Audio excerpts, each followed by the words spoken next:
the mindset that so many of us have that is ingrained in us as artists from when we start. It's that business is bad. We see these sort of sleazy car salesmen, and that's the first impression that we have of business. And as artists, we're like, we don't want to do that.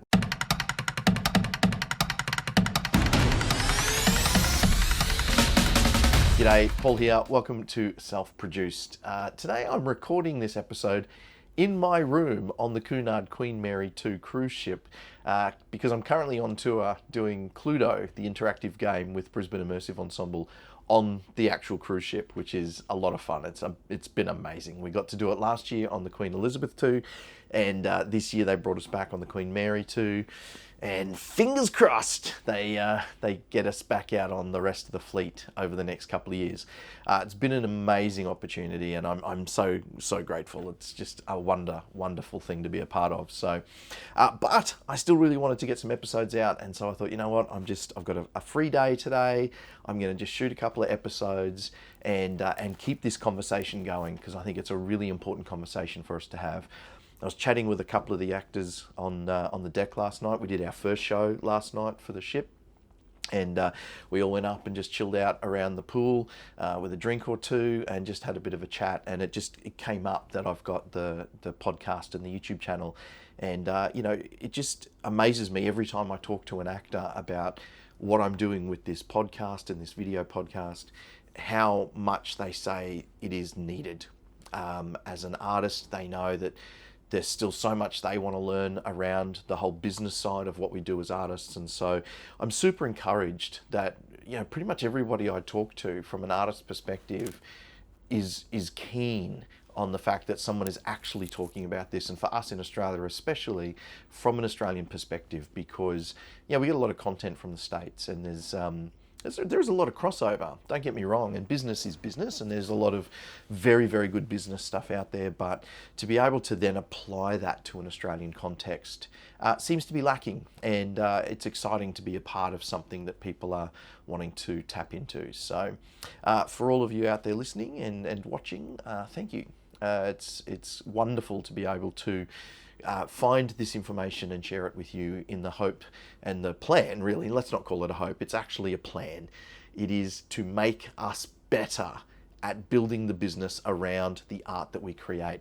And that's really what I want to talk about today, is that mindset.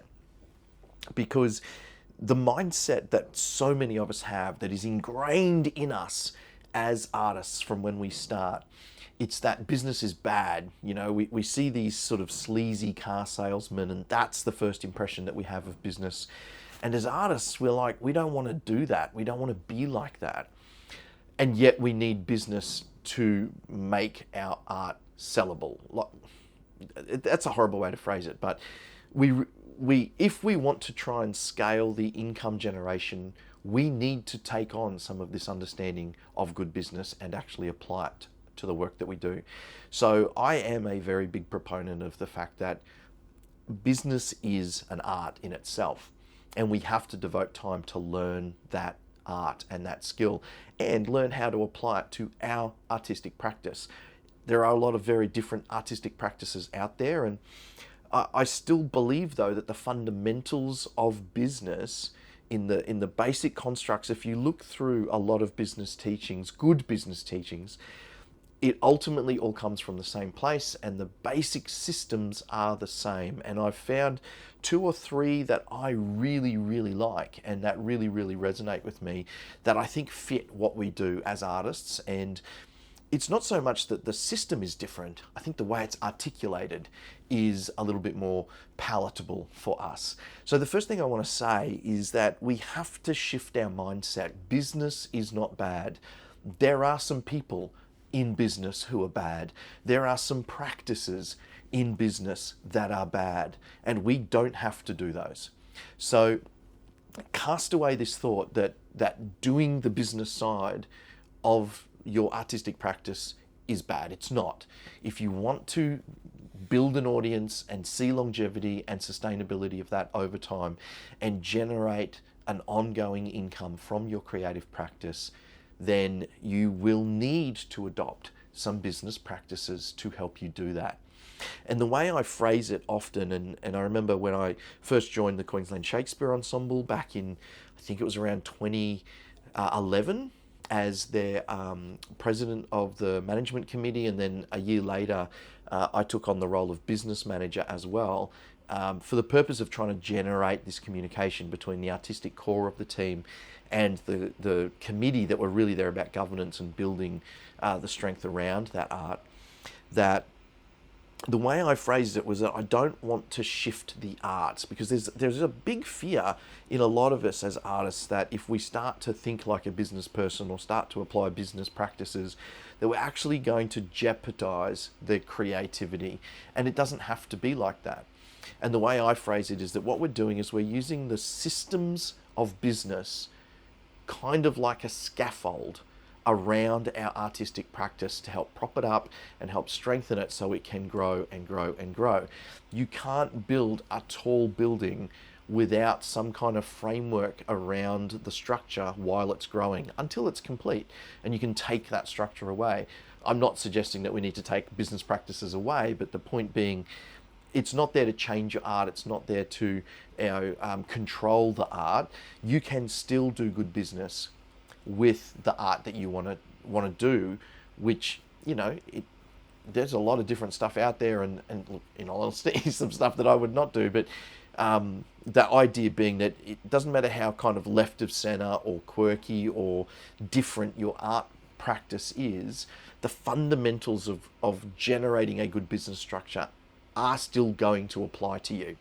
And that's what we're going to spend a full episode going over, a framework that I absolutely love. But I want to start by just really reinforcing this idea that it's not evil. There's a verse in the Bible that says, the love of money is the root of all evil, and people mistake that as being money is evil. Money is not evil. Money is a tool.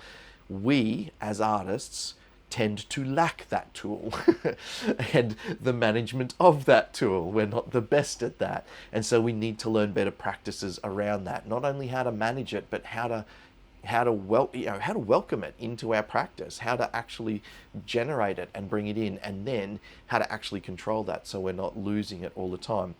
I don't believe we need to be starving artists. And I also don't believe that in order to not be a starving artist, you need to be a superstar, because you don't need a massive audience in order to be able to generate a sustainable income for the work that we do. So that's the first big thing that I want to try and really get across through this podcast and this video podcast, is that business is not evil, and we can use it conscionably, with good conscience. I don't know if conscionably is actually a word, but we can use it with good conscience and doing it the right way.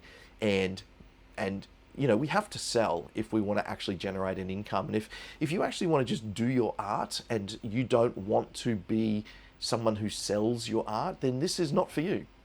This podcast is for artists that are determined to make a sustainable living from their art. That is the journey I'm on. That is the journey that we want to talk about, and the practices that we want to talk about to allow us to ethically do that while still maintaining the integrity of our art is the key. Now, the way that we're going to be able to do this in an ethical way is to do what most good businesses do, which is treat the work that we do as a service.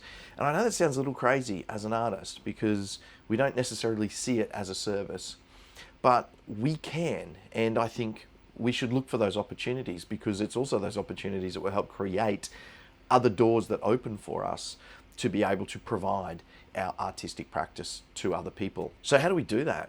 It's very easy for a plumber. They're fixing pipes that have burst, or, an electrician, lights have gone out, or, even in software, they're trying to create a streamlined automated system for someone to do something faster and easier and more cheaply.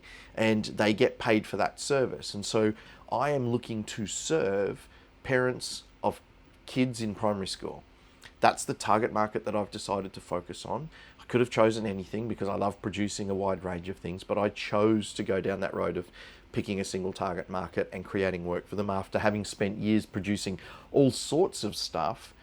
rather than try and find an audience to come and be a part of my eclectic version of what I was creating, I went, actually, it's going to be faster if I just pick a single target market and just focus on that for a few years. And that is absolutely working. It is absolutely working. And that will open doors for me to be able to then just go out and do all the things that I want, because I'll have built an audience. But I've done that by specifically focusing on a single target market, a demographic that I really enjoy creating work for as well. And I'm serving them by creating shows that help them have something to do in the school holidays. I serve them by creating something that a family can share together. It's a shared experience. That is a service, creating an opportunity for families to come together and go and do something together that they then get to talk about and have that experience that they can share as memories forever. I'm also using that same work to then serve vacation care groups. So I'm actually providing shows that go into vacation care groups. Now, yes, I could say that I'm providing shows and, it's entertainment or it's whatever, but I am serving them by providing that work for them, because I'm making it easy for them to access excellent work. I know the work that we create is great, and they've told us that.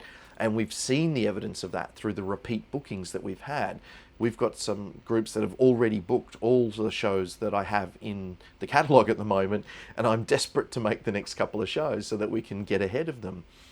So we're serving them because we're making it easy for them to fill the times that they need to fill in the work that they do. So if you really think about it, if you're creating new Australian work, how are you serving people? The target market that you're serving is people that really want to see new Australian work. So you have to go and find those people. So, that's really that first step on the business journey, which I'm going to talk about in another episode. But that sense of service, how do I serve them? Because that service then actually takes you beyond the ticket sale. How do I serve them all the time? And this is where it starts to change our thinking. It's not just about, the marketing, I've got to sell tickets and try and get people here, and wasn't that disappointing, we didn't sell a lot. If you sold some, the question then is, how do you take those people that have purchased tickets to that show, and how do you continue to serve them? Whether that's through a regular communication of, hey, maybe this other company is doing a new Australian work and we don't have anything on at the moment, but we want you to go and see new Australian work because you want to go and see new Australian work. So here's the thing that you can go and do. So maybe it's sharing the work of others. That's a service to those people.